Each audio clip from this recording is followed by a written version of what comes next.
Bengali man YouTube চ্যানেলে সকলকে স্বাগত। আসন্ন রেলওয়ে গ্রুপ ডি পরীক্ষার কথা মাথায় রেখে আজ আমরা 26/9/2018 ফার্স্ট শিফটে আসা সমস্ত অঙ্কের সমাধান দেখে নেব। এই প্রশ্নের পিডিএফ এবং চাকরি পরীক্ষার অন্যান্য বিষয় ও পিডিএফ সংক্রান্ত তথ্যের জন্য তোমরা www.bengali-man-for-you.com এই ওয়েবসাইট ভিজিট করতে পারো। সেশন শুরু করার আগে আরেকটা কথা বলে রাখি, 550টা প্রশ্নের এরিথমেটিক প্র্যাকটিস ইবুক এবং ডেসক্রিপটিভ ম্যাথের উপর একটা ইবুক কিছুদিন আগেই পাবলিশ করা হয়েছে। প্রয়োজন মনে করলে নিচে দেওয়া লিঙ্কে ভিজিট করতে পারো। চলো আজকের সেশন শুরু করা যাক। প্রথম প্রশ্নে বলেছে 2.05 মিটার দৈর্ঘ্যের একটি রেখাংশ ভুল করে 2 মিটার মাপা হয়, শতকরা ত্রুটি নির্ণয় করো। দেখো, মাপতে বলেছে 2.05, মেপেছে 2, তাহলে কতটা কম মেপেছে? 0.05। এটা মাপতে বলেছে, এটা মেপেছে, কতটা ভুল মেপেছে? তাহলে এটা থেকে এইটা মাইনাস করে ওপরে বসালাম। 2.05-এ ভুল মেপেছে 0.05, 100-এ কত? এটাই প্রশ্ন। বোঝা গেছে? এখান থেকে দশমিক তুলবে, 5 দিয়ে কাটলে এটা আসবে 41, অর্থাৎ 100/41% ভুল মেপেছে, যেটা অপশান নাম্বার 2-এতে আছে। পরের প্রশ্ন, 5 জন ছাত্রছাত্রীদের একটি গ্রুপ একটি পরীক্ষায় অংশগ্রহণ করে। আরেকটি ছাত্রী পরে পরীক্ষার পর ওই গ্রুপে যোগ দেয়। ওর প্রাপ্ত নম্বর সহ গ্রুপের গড় স্কোর 2 নম্বর বেড়ে যায়। ওই ছাত্রীর নম্বর যুক্ত না করে আসল গড় নম্বরের থেকে এই ছাত্রীটি ড্যাশ নম্বর বেশি অর্জন করে। দেখো, 5 জন ছাত্রছাত্রী যে পরীক্ষাটা দিয়েছিল সেটা কিছু একটা গড় ছিল, কিছু একটা নাম্বার তারা পেয়েছে টোটাল। তাহলে 5 জনে গড়ে কিছু একটা নাম্বার পেয়েছে। মনে করো কিছুক্ষণের জন্য সেই নাম্বারটা হচ্ছে এক্স, অর্থাৎ প্রত্যেকে এক্স নাম্বার করে পেয়েছে। এবারে আরেকজন ছাত্রী পরীক্ষার পরে আসছে, যোগ দিচ্ছে। যাই যোগ দিল, ছাত্রটা যোগ দেওয়ার ফলে আগে 5 জন ছিল, এখন একজন ছাত্রী যোগ দিচ্ছে, মানে এখন মোট ছাত্রছাত্রীর সংখ্যা 6 জন। এই 6 জন যাই হলো, এখন বলছে গ্রুপের গড় স্কোর 2 বেড়ে যাচ্ছে। আগে যা ছিল 2 গড় বেড়ে যাচ্ছে কেন? গড় বেড়ে যাচ্ছে এই কারণেই যে ছাত্রীটি আসছে সে বেশি নাম্বার নিয়ে আসছে। এখন কথা হচ্ছে কত বেশি নম্বর নিয়ে আসছে। দেখো, যেহেতু প্রত্যেকের অ্যাভারেজ এক্স করেছিল, ওই 5 জনের অ্যাভারেজ এক্স করেছিল, যে আসছে সে আসার ফলে যদি গড় বেড়ে যায়, তার মানে যে আসছে সে এই গড়টা তো নিয়ে আসছেই, উল্টে আরও নম্বর নিয়ে আসছে, যার জন্য গড় স্কোরটা 2 করে বেড়ে যাচ্ছে। যেহেতু প্রত্যেকের স্কোর 2 করে বাড়ছে, তাহলে 6 জনের 6 দুগুণে 12 বেড়ে যাচ্ছে। বোঝা যাচ্ছে? যে 5 জন ছিল তাদের গড় এক্স। আরেকজন ছাত্রী আসার ফলে এখন ছাত্রছাত্রীর সংখ্যা 6 জন। সে আসার ফলে গড় স্কোর বেড়ে যাচ্ছে। যেহেতু স্কোর বাড়ছে, তার মানে যে আসছে সে এই গড় নাম্বারটা নিয়ে আসছে, প্লাস প্রত্যেকে 2 করে বাড়ছে, মানে 6 দুগুণে 12 সে অতিরিক্ত আরও নিয়ে আসছে। বোঝা গেছে? বলেছে ওই ছাত্রীর নম্বর যুক্ত না করে আসল গড় নম্বরের থেকে এই ছাত্রীটি ড্যাশ নম্বর বেশি অর্জন করে। দেখো, গড় নম্বর কত? আমি গড় নম্বর ধরেছিলাম এক্স, ছাত্রীটি তার থেকে কত নম্বর বেশি অর্জন করছে? 12 নম্বর বেশি অর্জন করছে, তাই উত্তর হচ্ছে অপশান নাম্বার 3। খেয়াল রেখো, ছাত্রীটা যখন আসছে এই এক্স নম্বর যেটা গড় ছিল সেটা নিয়ে আসছে, প্লাস এই 12 নম্বর অতিরিক্ত নিয়ে আসছে, অর্থাৎ ছাত্রীটা মোট নিয়ে আসছে এক্স প্লাস 12 নম্বর। বলেছে যদি ছাত্রীর নম্বর যুক্ত না করে আসল গড় নম্বরের থেকে এই ছাত্রীটি কত নম্বর বেশি পেয়েছে, আসল গড় নম্বর এক্স আমি ধরেছিলাম, তার থেকে ছাত্রীটি 12 নম্বর বেশি পেয়েছিল, তাই উত্তর হচ্ছে অপশান নাম্বার 3। পরের প্রশ্ন, যদি বার্ষিক 20% হারে 6,000 টাকা বিনিয়োগ করা হয়, অর্ধবার্ষিক চক্রবৃদ্ধি হারে 18 মাসের সুদ আসল কত হবে? দেখো, এই জায়গায় বলেছে অর্ধবার্ষিক চক্রবৃদ্ধি হারে। বার্ষিক যদি 20% করে সুদ পাও, তাহলে অর্ধবার্ষিক যদি হয় তাহলে বছরকে 2 দিয়ে ভাগ করলে অর্ধ হয়। তাই 20% বার্ষিক রেট হলে অর্ধবার্ষিক হিসেবে আমি তার হাফ রেট পাবো। বোঝা গেছে? বছরে 20% করে পেলে অর্ধ বছরে আমি পাবো 20/2 সমান 10% রেট। 10% মানে যদি এটাকে ফ্র্যাকশানে পরিণত করো 10/100 আসে, 10/100 মানে 1/10। এটা মানে কি, যদি 10 টাকা রাখো তাহলে 1 টাকা ইন্টারেস্ট পাবে।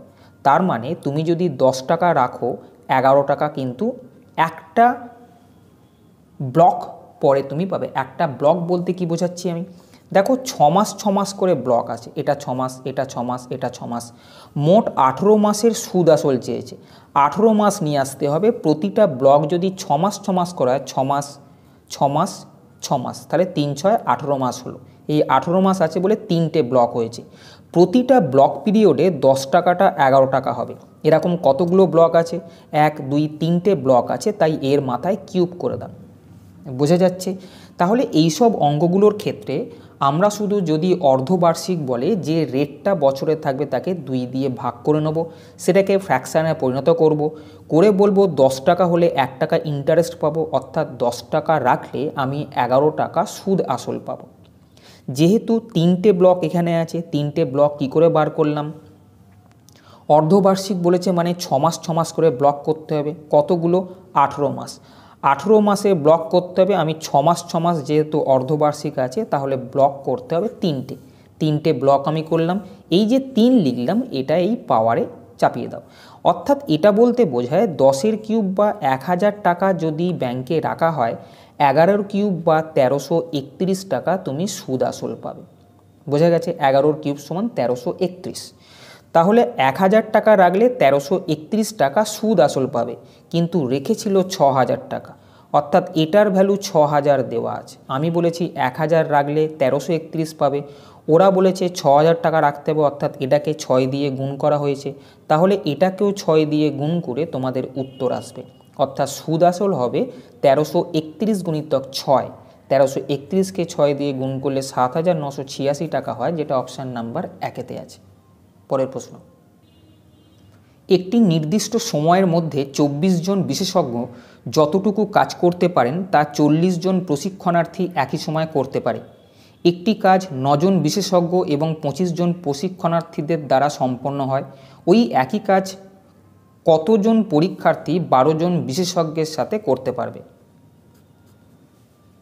কি বলেছে, একটা নির্দিষ্ট সময়ের মধ্যে 24 জন বিশেষজ্ঞকে আমি এক্সপার্ট বলছি, ই দিয়ে লিখব, এবং প্রশিক্ষণার্থী বা ট্রেনি আমি এটাকে টি দিয়ে লিখব। 24 জন এক্সপার্ট বা বিশেষজ্ঞ যে কাজটা করছে, 40 জন প্রশিক্ষণার্থী অর্থাৎ ট্রেনি সেই কাজটা করতে পারছে। তাহলে আমি যদি এটা 8 দিয়ে কাটি, 3 আর 5 8 40, E/T এই যে রেশিওটা পাবো সেটা হচ্ছে 5/3। এই রেশিওটা হচ্ছে দক্ষতার রেশিও। দক্ষতা মানে কি, একজন বিশেষজ্ঞ যদি 5 ইউনিট কাজ করে তাহলে একজন প্রশিক্ষণার্থী 3 ইউনিট কাজ করবে, এটাকেই বলে দক্ষতার রেশিও। বোঝা গেছে? এবারে বলেছে একটা কাজ 9 জন বিশেষজ্ঞ এবং 25 জন প্রশিক্ষণার্থীদের দ্বারা সম্পন্ন হলো। যে কাজটার কথা বলা হচ্ছে সেই টোটাল ওয়ার্কটা কত, 9 জন বিশেষজ্ঞ, একজন বিশেষজ্ঞ 5 ইউনিট কাজ করতে পারে, তাহলে 9 জন বিশেষজ্ঞ 5 × 9 কাজ করবে, প্লাস একজন ট্রেনি 3 ইউনিট কাজ করতে পারে, 25 জন ট্রেনি তাহলে 3 × 25 ইউনিট কাজ করবে। ওরা মিলে কাজটা যেহেতু শেষ করেছে তাই মোট কাজ হচ্ছে এইটা, 5 9 45, 3 25 75, 75 + 45 সমান 120 ইউনিট, এটা হচ্ছে টোটাল ওয়ার্ক। বোঝা গেছে? এই কাজটা বলেছে কতজন প্রশিক্ষণার্থী, আমি মনে করলাম x জন প্রশিক্ষণার্থী, x জন প্রশিক্ষণার্থীর সঙ্গে 12 জন বিশেষজ্ঞ করতে পারবে। x জন যদি প্রশিক্ষণার্থী থাকে, এক একজন প্রশিক্ষণার্থী 3 ইউনিট করে কাজ করলে x জন প্রশিক্ষণার্থী 3x ইউনিট কাজ করবে, প্লাস 12 জন বিশেষজ্ঞ আছে, একজন বিশেষজ্ঞ যদি 5 ইউনিট কাজ করে তাহলে 12 জন বিশেষজ্ঞ 12 × 5 ইউনিট কাজ করবে। বলেছে এই যে কাজটা করলো সেই কাজটা হচ্ছে ওই কাজটা যেটা একটু আগে বার করলাম, অর্থাৎ এই টোটাল কাজটা হচ্ছে 120 ইউনিট। তাহলে 3x এর ভ্যালু কত হবে, 5 12 60, এইদিকে যদি চলে আসে তাহলে 120 থেকে 60 বাদ দিলে 60, তাহলে x এর ভ্যালু হচ্ছে 20। বলেছিল যে কতজন প্রশিক্ষণার্থী, আমি ধরেছিলাম x জন প্রশিক্ষণার্থী, তাহলে x এর মান বেরোলো 20, যেটা অপশান নাম্বার 3-এতে আছে। পরের প্রশ্ন, একটি পরীক্ষায় প্রাঞ্জয় 64% নম্বরের সমতুল্য 272 নম্বর অর্জন করে। পরীক্ষাটি কত নম্বরের ছিল? দেখো প্রাঞ্জয় 64% নাম্বার পেয়েছে, এর সমতুল্য নম্বর বলছে 272। তাহলে 64% নাম্বারের ইকুইভ্যালেন্ট নাম্বার 272, পরীক্ষায় মোট কত নম্বর ছিল, অর্থাৎ 100%-এর ভ্যালু চেয়েছে। এটাকে আমি যদি 16 দিয়ে কাটি, 4 16 64 আর 16 17 272, এটা থেকে 25 দিয়ে গুণ করলে 100 আসে, তাহলে 17কেও 25 দিয়ে গুণ করলে আমাদের উত্তর আসবে যেটা 425, অর্থাৎ উত্তর হবে অপশান নাম্বার 3। পরের প্রশ্ন, একটি পাইপ 7-4 ঘন্টার মধ্যে একটি খালি চৌবাচ্চা ভর্তি করতে পারে এবং অন্যটি 21-8 ঘন্টার মধ্যে ভরা চৌবাচ্চাটি খালি করতে পারে। যদি চৌবাচ্চাটির 2/3 খালি থাকাকালীন পাইপ দুটিকে চালু করা হয় তবে চৌবাচ্চাটি ভরতে কত সময় লাগবে? দেখো আমি দুটো পাইপ মনে করছি, একটা এ একটা বি। এ পাইপটা 7-4 ঘন্টায় ভর্তি করতে পারে, তাই প্লাস করলাম। বি পাইপটা খালি করে 21-8 ঘন্টায়। যে পাত্রটা বা চৌবাচ্চাটা ভর্তি বা খালি করার কথা বলা হচ্ছে সেই চৌবাচ্চাটার ক্যাপাসিটি তোমাকে ধরে নিতে হবে। সেই ক্যাপাসিটি বা চৌবাচ্চায় কতটুকু জল ধরে সেটা বার করতে গেলে এই সংখ্যাটা আর এই সংখ্যাটা লসাগু বার করবে। ভগ্নাংশের লসাগু বার করার সিস্টেম হচ্ছে লবগুলোর লসাগু করতে হয়। যেমন এক্ষেত্রে 21 আর 7 লবে আছে, 7 আর 21-এর লসাগু 21, এবং হরগুলোর গসাগু নির্ণয় করতে হয়, 4 আর 8-এর গসাগু হচ্ছে 4। তাহলে এই যে 21-এর 4 পেলাম, এটা হচ্ছে চৌবাচ্চাটায় মোট কত ইউনিট জল ধরে। এবার এই যে যত ইউনিট জল ধরে এটাকে 7-4 দিয়ে যদি ভাগ করো, খেয়াল রেখো যতটা জল ধরে তাকে 7-4 দিয়ে ভাগ করছি, অর্থাৎ 21-এর 4কে ভাগ করছি 7-এর 4 দিয়ে। যদি 21-এর 4কে 7-এর 4 দিয়ে ভাগ করি বেরোবে 3, 21-এর 4কে যদি 21-এর 8 দিয়ে ভাগ করি তাহলে বেরোবে 2। যেগুলো বেরোলো সেটা হচ্ছে এ প্রতি ঘন্টায় 3 ইউনিট করে জল ভরতে পারে, বি প্রতি ঘন্টায় 2 ইউনিট করে জল খালি করতে পারে। বোঝা গেছে? তাহলে যদি দুটো পাইপকেই একসঙ্গে চালু করে দেওয়া হয়, এ ভর্তি করবে আর বি খালি করবে। দুজনকে যদি একসঙ্গে চালু করি, এ 3 ইউনিট জল ভর্তি করবে প্রতি ঘন্টায়, বি 2 ইউনিট জল খালি করবে প্রতি ঘন্টায়, অর্থাৎ প্রতি ঘন্টায় দুজনে যদি চালু থাকে 1 ইউনিট করে জল কিন্তু ভর্তি হবে। বোঝা গেছে? এবারে চৌবাচ্চাটির 2/3 খালি আছে। চৌবাচ্চায় মোট জল ধরে 21-এর 4, তার 2/3 খালি আছে। তাহলে চৌবাচ্চাটায় খালি কতটা আছে? খালি আছে এটা মানে কত? এটা মানে হচ্ছে 7-এর 2 ইউনিট খালি আছে, এটাকে ভর্তি করতে হবে। দেখো প্রতি ঘন্টায় 1 ইউনিট করে যদি জল ভর্তি করতে হয় তাহলে 7-এর 2 ইউনিট জল ভর্তি করতে 7-এর 2 ঘন্টা সময় লাগবে। ভালো করে বোঝো, এ আর বি দুজনে যদি চালু থাকে প্রতি ঘন্টায় দেখছি 1 ইউনিট করে জল ভর্তি হবে। এখন খালি আছে 7-এর 2 ইউনিট, আমি 7-এর 2 ইউনিট জল ভরবো। 1 ইউনিট জল ভরতে আমার যদি 1 ঘন্টা সময় লাগে তাহলে যেটুকুনি খালি আছে অর্থাৎ 7-এর 2 ইউনিট ভর্তি করতে আমার 7-এর 2 ঘন্টা সময় লাগবে। 7-এর 2 ঘন্টা মানে 3 ঘন্টা 30 মিনিট, যেটা অপশান নাম্বার 1-এতে আছে। পরের প্রশ্ন, রাম একটি 95 মিটার লম্বা পুলে সাঁতার কাটছে। সে একদিক থেকে শুরু করে অন্যদিকে যায়, আবার একই সরলরেখায় ফিরে এসে 1 মিনিটে মোট 190 মিটার সম্পূর্ণ করে। তার গড় গতিবেগ কত? দেখো যাতায়াতে মোট 190 মিটার সে গেছে, সেটা 1 মিনিটে। 1 মিনিট মানে কি 60 সেকেন্ডে। তাহলে 60 সেকেন্ডে মোট যদি 190 যায় তাহলে প্রতি সেকেন্ডে যেটা যাবে সেটাই হচ্ছে তার গড় গতিবেগ। তাহলে গড় গতিবেগ হচ্ছে 19/6। 19কে 6 দিয়ে যদি ভাগ করি 3.166 মিটার পার সেকেন্ড আসবে, এটা পার সেকেন্ড। দেখো এটা যেহেতু দশমিকের পর 2 ঘর দিয়েছে, দেখব দশমিকের পর আমি 3 ঘর করব। উত্তর দশমিকের পর 2 ঘর দিয়েছে, আমি দশমিকের পর 3 ঘর নেব। এই সংখ্যাটা অর্থাৎ লাস্ট ডিজিটটা যদি 5 বা 5-এর থেকে বেশি হয় তবে তার আগের সংখ্যাটা 1 বেড়ে যায়, অর্থাৎ এটা 3.16 না হয়ে যাবে 7। তাহলে অ্যান্সার হবে অপশান নাম্বার 2। বোঝা গেছে? পরের প্রশ্নে বলেছে যে এদের গসাগু নির্ণয় করো। গসাগু মানে কি? গসাগু যেমন 6, 8, 12 আছে। 6, 8, 12-র গসাগু কত? 6 আর 12-র গসাগু হচ্ছে 2। এবার দেখব সবার মধ্যে আছে, সেটাই হবে গসাগু। যেমন এখানে একটা এক্স, এখানে দুটো এক্স, এখানে 3টে এক্স আছে। সবার মধ্যে একটা এক্স আছে, তাই আমি এখানে এক্স নেব। ওয়াই এখানে দুটো, এখানে তিনটে, এখানে তিনটে, সবার মধ্যে কতগুলো ওয়াই আছে? সবার মধ্যে দুটো ওয়াই আছে। এখানে একটা জেড, এখানে দুটো জেড, এখানে তিনটে জেড, সবার মধ্যে একটা জেড আছে, তাই আমি এখানে জেড নেব। তাহলে গসাগু হচ্ছে 2xy² জেড, যেটা অপশান নাম্বার 4-এতে আছে। বোঝা গেছে? সরল দিয়েছে, এটার মান কত? দেখো প্রথমে এই বারের কাজটা হবে, 16 থেকে 8 বাদ দিলে 8। তারপরে তোমরা ডাইরেক্ট এটাকে করতে পারো 40 - 90, ভাগ থাকলে 1/5, গুণিতক এখানে 8 আছে, ভাগ থাকলে এটাকে উল্টে দাও, ভাগ থাকলে এটাকে উল্টে দাও। 3 × 5 = 15, 15 × 2 = 30, 3 × 3 = 90, এটাকে গুণ করলে 3 × 8 = 24, 40 থেকে 24 যদি বাদ দেওয়া হয় তাহলে 16 অ্যান্সার হবে, যেটা অপশান নাম্বার 1-এতে আছে। বোঝা গেছে? পরের প্রশ্ন,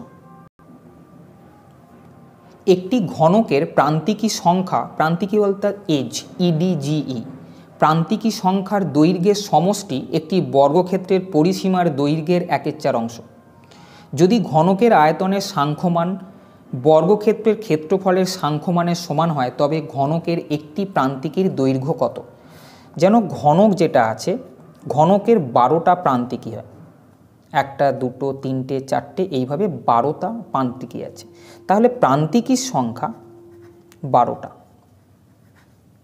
ঘনকের। এবার ঘনকের এক একটা প্রান্তিকীর দৈর্ঘ্য,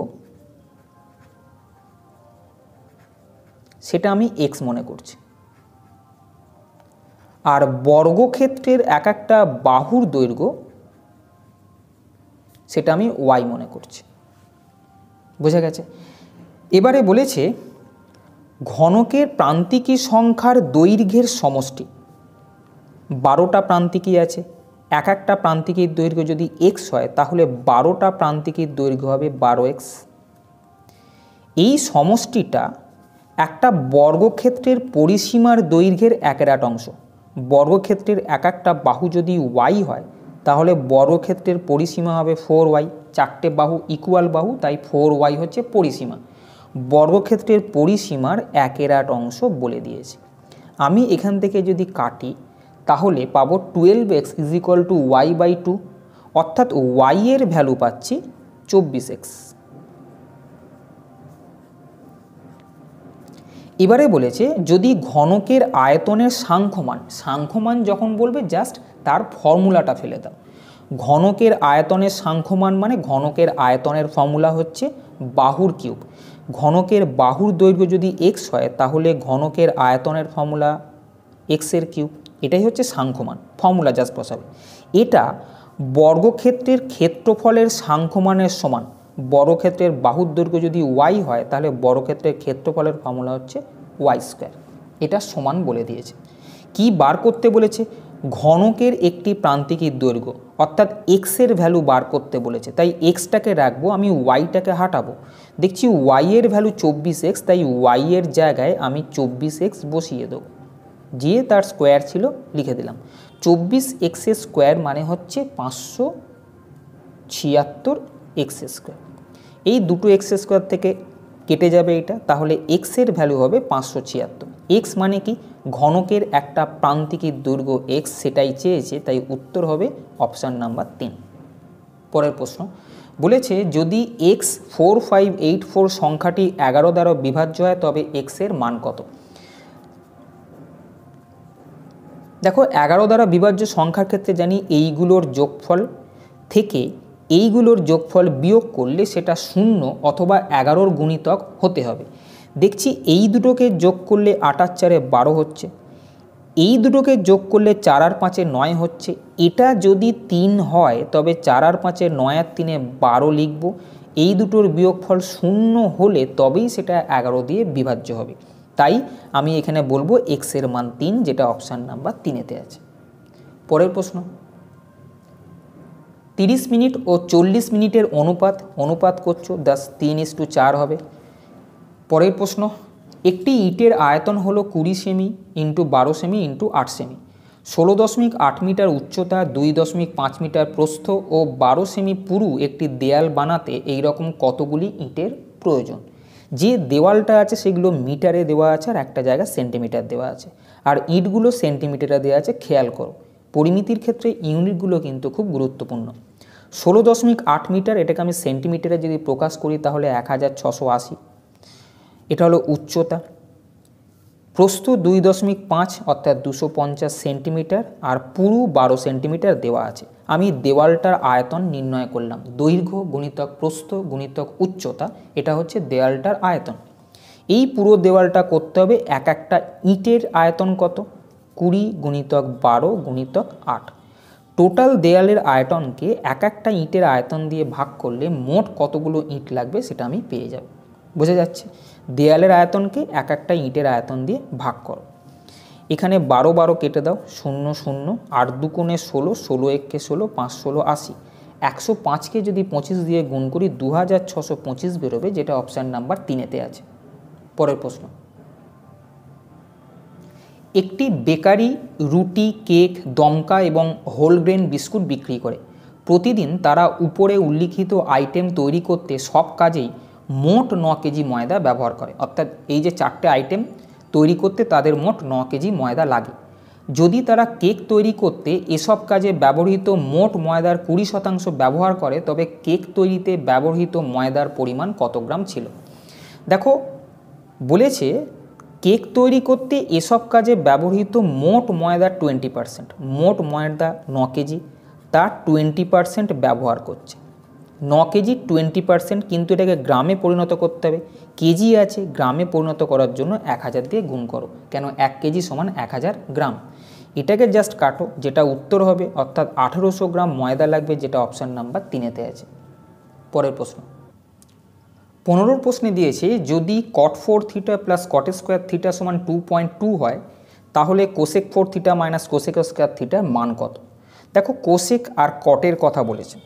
আমরা কোসেক আর কট দিয়ে যে আইডেন্টিটিটা জানি, যেটাকে তোমরা সূত্র বলো, সেটা হচ্ছে cosec square theta minus cot square theta সমান 1। এই সূত্রটা আমরা জানি। এবার এইটার মান নির্ণয় করতে দিয়েছে, এটা আমরা লিখি, cosec 4 theta minus cosec square theta. এখান থেকে যদি কোসেক স্কোয়ার থিটা কমন নিই, তাহলে এখানে পড়ে থাকবে কোসেক স্কোয়ার থিটা মাইনাস 1। বোঝা যাচ্ছে? দেখো, এইটাকে খেয়াল করো, আমি এখানে কোসেক স্কোয়ার থিটা মাইনাস 1 দেখতে পাচ্ছি। এই 1টাকে যদি আমি এইখানে নিয়ে আসতাম, কোসেক স্কোয়ার থিটা মাইনাস 1, আর কট স্কোয়ারটা যদি ওই দিকে নিয়ে যেতাম, তাহলে এরকম দেখতে লাগতো। অর্থাৎ কোসেক স্কোয়ার থিটা মাইনাস 1 সমান কট স্কোয়ার থিটা আমি বলতে পারি।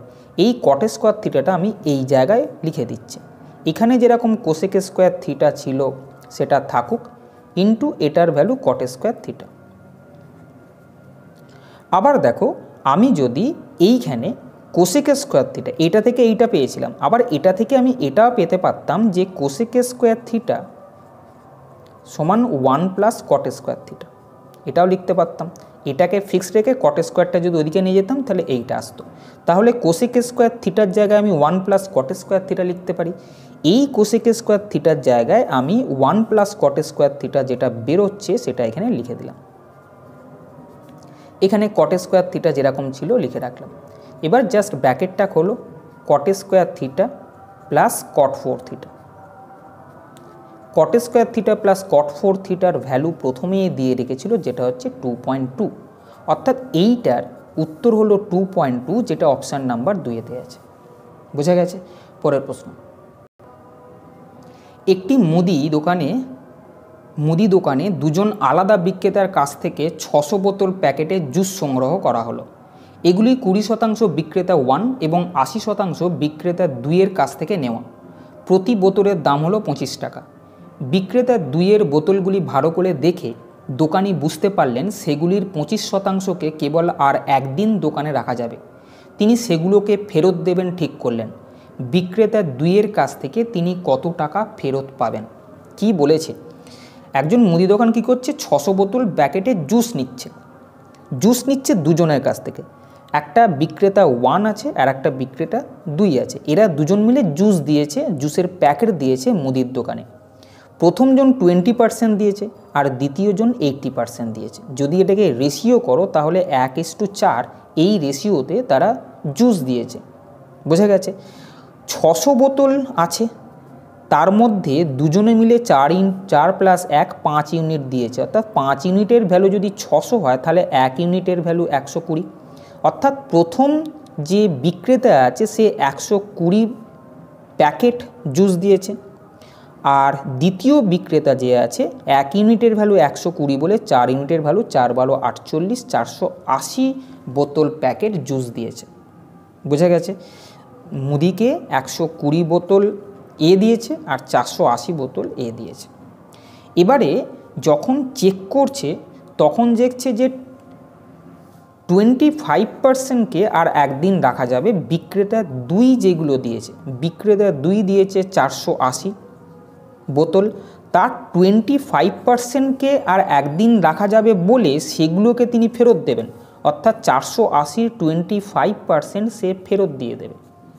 তাহলে কত বোতল ফেরত দেবে? 120 বোতল ফেরত দেবে বলে ঠিক করলো।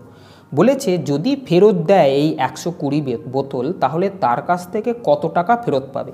এক একটা বোতলের দাম 25 টাকা, 120 বোতল ফেরত দিলে তিনি টাকা পাবেন 3000, যেটা অপশান নাম্বার 3-তে আছে। বোঝা গেছে?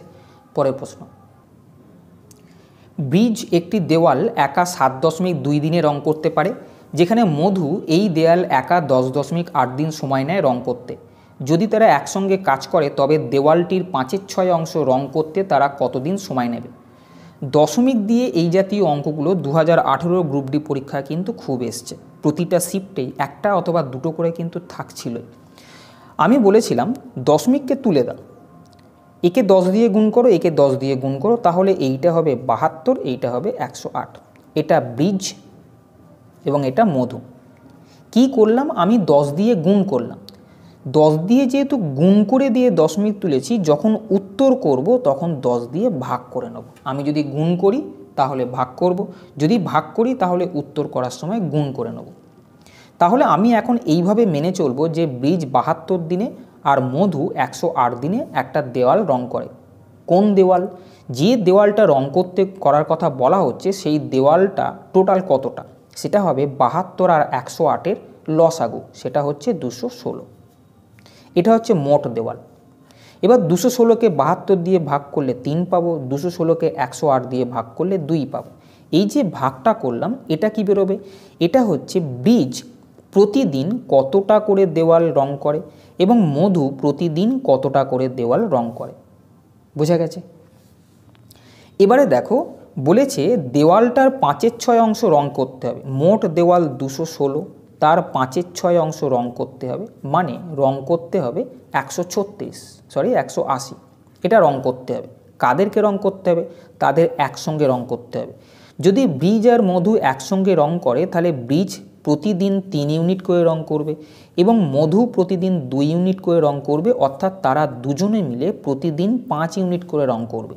তাদেরকে রং করতে হবে 180 ইউনিট।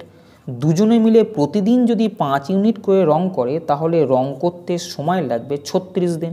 এটা উত্তর হওয়া উচিত, কিন্তু আমি প্রথমেই বলেছি যেহেতু 10 দিয়ে গুণ করেছিলাম, আমি যে উত্তরটা আসবে তাকে 10 দিয়ে ভাগ করব, তাই 36 আমার উত্তর বেরোচ্ছে, কিন্তু তাকে 10 দিয়ে ভাগ করে আমি বলবো উত্তর হবে 3.6, যেটা অপশান নাম্বার 1-তে আছে। পরের প্রশ্ন, এটা সমাধান করতে বলেছে, মানগুলো জানতে হবে। cot 30-র ভ্যালু √3, 1 + sin 45-এর ভ্যালু 1/√2, 1 + sin 45 ভ্যালু 1/√2, cot 30-র ভ্যালু √3। যদি এইটাকে সরল করো √2 + 1 আসবে, এই √2টা ওপরে উঠে যাবে, √2-র সঙ্গে √3 গুণ হলে √6 হবে, আর এখানে থাকবে √2 + 1। এটাও তাই, ওপরে √2 + 1 থাকছে, এই √2টা নিচে চলে আসবে, √2 আর √3 গুণ করলে √6। এবারে এইটাকে একটু করণী নিরসন করো, অর্থাৎ √2 - 1 দিয়ে ওপর নিচে গুণ করে নাও। √2 - 1 দিয়ে আমি ওপরেও গুণ করলাম, নিচেও যদি √2 - 1 দিয়ে গুণ করি তাহলে √2 + 1 × √2 - 1, a + b × a - b, a² - b² সূত্র পড়ে। a² মানে কি? √2² অর্থাৎ 2, b² মানে কি? 1² 1, 2 থেকে 1 বাদ দিলে 1, এটাকে নিচে লিখতেও পারো নাও পারো। প্লাস একইভাবে এখানে √6 আছে, √6 দিয়ে ওপর নিচে গুণ করে দাও, ওপরে যদি √6 দিয়ে গুণ করি তাহলে আসে এটা, নিচে √6 দিয়ে গুণ করলে √6কে √6 দিয়ে গুণ করলে হবে 6। এবার এটাকে সরল করো, 1 আর 6 এর লসাগু 6, 6 দিয়ে তাহলে 6√6 এটা গুণ হবে, আর 6 কে 6 হলে এটা হবে √6 √2 + 1। বোঝা যাচ্ছে? তাহলে এটা যদি ব্র্যাকেট খুলি 6√12 - 6√6, এটা √12 + √6, বোঝা যাচ্ছে, বাই 6। এবার দেখো 12 রুট মানে কি? 12 মানে হচ্ছে 3 4 এ 12, 4-এর রুট মানে 2, 2টা বাইরে বেরিয়ে আসবে। তাহলে √12 মানে 2√3 আমি বলতে পারি। √12 মানে যদি 2√3 হয় তাহলে এই 6-এর সঙ্গে 2টা গুণ হয়ে হবে 12√3 মাইনাস 6√6 যেরকম আছে, সরি এটাকে করে নাও, 6√6 থেকে +√6 যদি বাদ দাও 5√6 মাইনাস 5√6 আমি এখানে দেখতে পাচ্ছি, বোঝা গেছে? আর এটাকে √12টাকে দেখো করতে পারি 2√3 বাই 6, তাহলে 12√3 আর 2√3 যোগ করলে 14√3 মাইনাস 5√6 বাই 6, যেটা অপশান নাম্বার কতই আছে? 2-এ, হ্যাঁ 3-এ, বোঝা যাচ্ছে? 14√3 মাইনাস 5√6 বাই 6। পরের প্রশ্ন 19-এর সরল দিয়েছে, দেখতে পাচ্ছ এইটা। প্রথমে ভাগের কাজ হয়, 54কে 9 দিয়ে ভাগ করলে 6, ভাগের পরে গুণের কাজ, 6কে 6 দিয়ে গুণ করলে 36, 79 থেকে যদি 36 বাদ দেওয়া যায় তাহলে কত হবে? 43, 63 থেকে 43 বাদ গেলে 20, 35 থেকে 20 বাদ গেলে 15, 75কে 15 দিয়ে ভাগ করলে 5 বেরোবে, যেটা অপশান নাম্বার 2-এতে আছে। পরের প্রশ্ন, নিচে লিখিত সংখ্যা রাশিগুলির মিন, মিডিয়ান এবং মোডের লসাগু কত?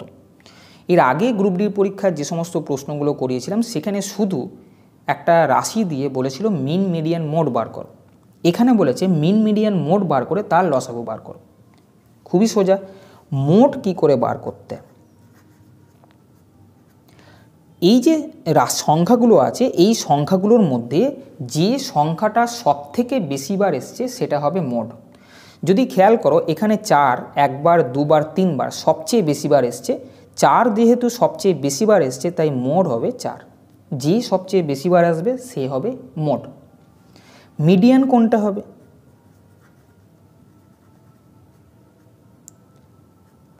মিডিয়ান মনে হচ্ছে যে এই যে সংখ্যাগুলো আছে এদেরকে ছোট থেকে বড় সাজাবে, ছোট থেকে বড় সাজানোর পর সেই রাশিটার মাঝখানে যে সংখ্যাটা থাকবে সেটাই হচ্ছে মিডিয়ান। কি বললাম? এই সংখ্যাটাকে ছোট থেকে বড় হিসেবে সাজাবে। আমি সাজাচ্ছি 2 3 4 4 4 6 7 8 10 12 পরপর সাজালাম ছোট থেকে বড়। খেয়াল রেখো, সাজানোর পরে মাঝখানে যে রাশিটা থাকবে সেটাই হবে মিডিয়ান। আমি দেখতে পাচ্ছি এখানে মোট 10টা সংখ্যা আছে, এদিক থেকে 4টে এদিক থেকে 4টাকে বাদ দিয়ে দাও, তাহলে মাঝখানে 2টো সংখ্যা থাকছে। যে মাঝখানে 2টো সংখ্যা থাকছে তাদেরকে যোগ করে 2 দিয়ে ভাগ করো। খেয়াল রেখো, যদি আমি 1 2 3 বলি এদের মাঝখানে কি আছে? তুমি বলবে 2 আছে।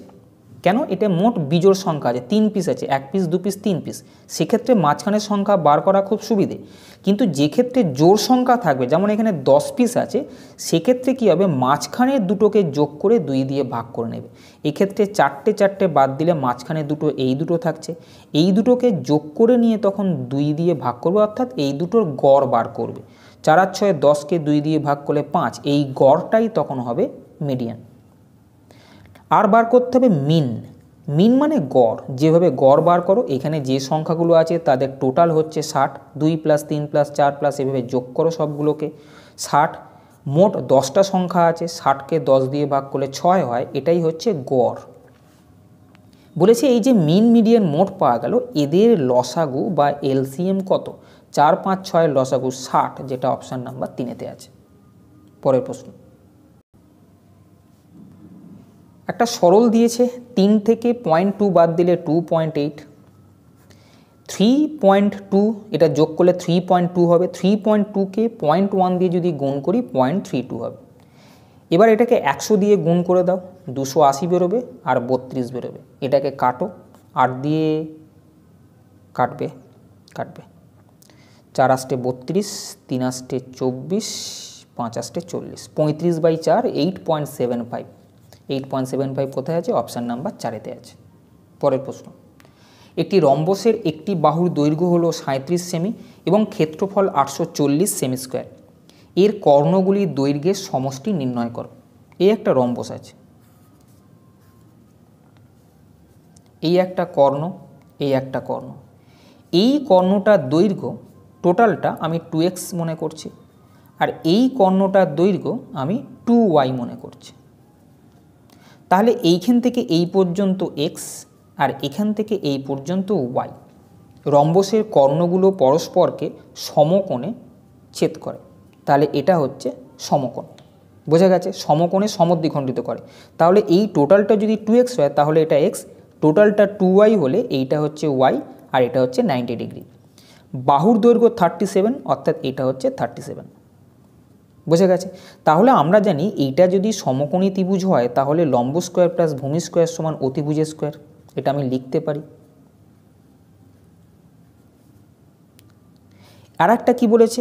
ক্ষেত্রফল 840। রম্বসের ক্ষেত্রফলের ফর্মুলা হচ্ছে হাফ ইন্টু কর্ণদ্বয়ের গুণফল।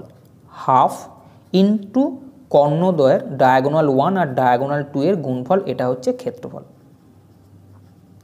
এক্ষেত্রে কর্ণ কি ধরেছি? একটা কর্ণ ধরেছি 2x আর একটা 2y। ক্ষেত্রফল কত দেওয়া আছে? 840। আমি যদি 2 কাটি তাহলে 2xy এর ভ্যালু হচ্ছে 840। কি চেয়েছে? কর্ণগুলির দৈর্ঘ্যের সমষ্টি। কর্ণগুলো কি কি? একটা 2x একটা 2y, এদের দৈর্ঘ্যের সমষ্টি অর্থাৎ 2 ইন্টু x প্লাস ওয়াই এর মান চেয়েছে। এটা বার করতে হবে। এইটা এ স্কোয়ার প্লাস বি স্কোয়ারের যদি আমি ফর্মুলা ফেলি সেটা হবে a plus B whole square minus 2ab। 37 square কত? 37 স্কোয়ার হচ্ছে 1369। এক্স প্লাস ওয়াই এর হোল স্কোয়ার মাইনাস 2xy এর ভ্যালু 840 আমি যদি বসাই সেটা হবে এইটা। প্রতিটা লাইন করবে না, আমি দেখাচ্ছি বলে করছি। এক্স প্লাস ওয়াই স্কোয়ারের ভ্যালু কত হবে? 840 যদি 1369 দিকে যায় সেটা হবে 2209। তাহলে এক্স প্লাস ওয়াই এর ভ্যালু হবে 2209 রুট। 2209 রুট হচ্ছে 47। কি বার করতে হবে? আমাকে বার করতে হবে এইটা, কর্ণ দুটোর দৈর্ঘ্যের সমষ্টি অর্থাৎ 2x প্লাস 2y, অর্থাৎ 2 ইন্টু এক্স প্লাস ওয়াই এর ভ্যালু বার করতে হবে। এক্স প্লাস ওয়াই এর ভ্যালু 47 দেখতে পাচ্ছি, এখানে বসিয়ে দাও, তাহলে এটা আসবে 94, যেটা অপশান নাম্বার 4-এতে আছে। বোঝা গেছে? পরের প্রশ্ন, অর্পণ, তন্ভী এবং ঋষভ, বানান ভুলভাল আছে, হ্যাঁ, দু জায়গায় ঋষভ আলাদা আছে, একই ঋষভ, এটা আবার পেটকার মধ্যাংশ হবে, তাহলে এটাকে ঠিক করে নাও। ঋষভ একটি কেক ভাগ করে। অর্পণ 1/12 অংশ ভাগ নিচ্ছে আর ঋষভ নিচ্ছে 3/4 ভাগ। তাহলে দুজনে মিলে মোট এটা নিচ্ছে। দেখো এখানে 12 আছে, এখানেও 12 তৈরি করো। 4কে যদি 3 দিয়ে গুণ করি তাহলে 12 আসবে। এটাকে 3 দিয়ে গুণ করেছি মানে ওপরটাকেও 3 দিয়ে গুণ করে নাও। তাহলে সুবিধে হবে কি, 9 × 10 ভাগ দুজনে মিলে খেয়ে নিয়েছে। তাহলে বাকি থাকছে কত? 1 - 10 অর্থাৎ 2/12 অর্থাৎ 1/6 বাকি থাকছে। বলেছে তন্ভী কেকের কতটা ভাগ পেয়েছিল এবং তন্ভী বাকি কেকটা নিয়েছে। বাকি কেক 1/6, এটা তন্ভী নিয়েছে, তাহলে তন্ভী পাবে 1/6, যেটা অপশান নাম্বার 3-এতে আছে। পরের প্রশ্ন, এস হলো আরের থেকে 7 বছরের ছোট, তাদের বয়সের অনুপাত যদি 7:9 হয় তাহলে এসের বয়স কত? এস হলো আরের থেকে 7 বছরের ছোট এবং এস ও আরের বয়সের অনুপাত 7:9, অর্থাৎ এর যদি 7x হয় তাহলে আরের হবে 9x। আমি এই ভ্যালুটা যদি এখানে বসিয়ে দিই, 7x = 9x - 7, 9xটা এদিকে নিয়ে এসো, -2x = -7, তাহলে x এর ভ্যালু হচ্ছে 3.5। বলেছে এস এর বয়স কত? এস এর বয়স 7x প্রথমেই ধরেছ, 7 × x এর ভ্যালু 3.5, এটা গুণ করলে আসছে 24.5, যেটা অপশান নাম্বার 4-এতে আছে। পরের প্রশ্ন, 25 নম্বর সরলটা তোমরা নিজেরা করবে, এটার উত্তর 0.89 হবে। দেখে নিও এটা উত্তর ঠিক আছে কিনা। পরের প্রশ্ন, একটি নির্দিষ্ট গতিতে বিশাল 120 কিলোমিটার সাইক্লিং করে। যদি সে প্রতি ঘন্টায় 3 কিমি কম গতিতে সাইক্লিং করত তাহলে ওর গন্তব্যে পৌঁছাতে আরও 2 ঘন্টা বেশি লাগতো। বিশাল আসলে কত কিলোমিটার পার ঘন্টা গতিতে সাইক্লিং করেছে। দেখো এই অঙ্কগুলো ইকুয়েশন করে করার কোনো যুক্তি নেই। অপশান যদি তুমি ভালো করে খেয়াল করো অঙ্কগুলো করতে কোনো সময় লাগবে না। বলেছে বিশাল আসলে কত কিলোমিটার পার ঘন্টা গতিতে সাইক্লিং করেছে, অর্থাৎ বিশালের প্রথমে স্পিড কত ছিল, প্রথমে স্পিডগুলি এখানে দেওয়া আছে। আমরা জানি কি distance is equal to speed into time. এখানে ডিস্টেন্স 120, এটা ঠিক। এইগুলোর মধ্যে কিছু একটা উত্তর হবে যেটা প্রথমে স্পিড ছিল, যে কোনো একটা ধরতে আরম্ভ করো। দেখো তুমি যদি খেয়াল করো, আমি যদি স্পিড 15 ধরি তাহলে 15কে কত দিয়ে গুণ করবো, 120 হবে। তুমি বলবে 8 দিয়ে গুণ করতে হবে। যদি তুমি 10 ধরো তাহলে 10কে 12 দিয়ে গুণ করতে হবে। যদি 12 ধরো 12কে 10 দিয়ে, ইত্যাদি। বুঝতে পারছো? তাহলে আমি যদি মনে করি যে আমি মনে করছি আসলে বিশালের স্পিড 15 ছিল, যদি বিশালের স্পিড প্রথমে 15 থাকে তাহলে 8 দিয়ে গুণ করলে 120 আসবে, যেহেতু 120 ডিস্টেন্স, তাহলে বিশালের প্রথমে টাইম লাগছিল 8 ঘন্টা। এবারে বলেছে যদি প্রতি ঘন্টায় সে 3 কিলোমিটার কম গতিতে সাইক্লিং করত, 15 করে প্রথমে করছিল, যদি 3 কিলোমিটার কম হয় তাহলে 12 করে করবে। 12কে কত দিয়ে গুণ করব যাতে করে ডিস্টেন্সটা ফিক্সড হয়, 120 হয়। তুমি বলবে 12কে 10 দিয়ে গুণ করলে তবেই 120 হবে। আমি দেখলাম যে স্পিডটাকে আমি 3 কমিয়ে দিলাম, টাইমটা 8 থেকে 10 হয়ে গেল, অর্থাৎ 2 ঘন্টা বেশি লাগছে। সেটাই বলেছে যে ওর গন্তব্যে পৌঁছালে আরও 2 ঘন্টা বেশি লাগতো। তাহলে আমি প্রথমে যেটা ধরেছিলাম 15 স্পিড প্রথমে ছিল, সেটাই হচ্ছে এই প্রশ্নের উত্তর। একটু ভাবো কোশ্চেনগুলো, তুমি ভাববে আপনি উত্তর জানতেন তাই ওখানে 15 বসিয়ে দিয়েছে। আমি তোমাদের যদি সন্তুষ্টির জন্য আমি যদি বলি আমি উত্তর জানতাম, তাতে কি আসে যায়? আমি এখানে 10 আর 12 করতে পারতাম নাকি? যদি আমি এইটাই ধরে ফেলতাম প্রথমে, 12 ঘন্টা আসতো। যদি 3 কম করতে তাহলে এটা 7, 7কে কিছু দিয়ে গুণ করে 120 আসবে না, তখন এটাকে বাদ দিয়ে দিতাম। খুব তাড়াতাড়ি প্র্যাকটিস করো, বুঝেছ? পরের প্রশ্ন, আজকে শেষ প্রশ্নে দেখো বলেছে এই ভগ্নাংশটিকে সরল আকারে লেখো। 4 9 × 12, 3 4 12, এটাকে সরল আকারে লিখলে হবে 1 27, যেটা অপশান নাম্বার 2-তে আছে। তাহলে আজকে এই পর্যন্তই। যদি সেশনটা ভালো লাগে তবে চ্যানেলটা সাবস্ক্রাইব করো এবং বন্ধুদেরকেও শেয়ার করো, যাতে করে তারাও সমানভাবে উপকৃত হয়। ভালো থেকো, ভালোভাবে পড়াশোনা করো। টাটা।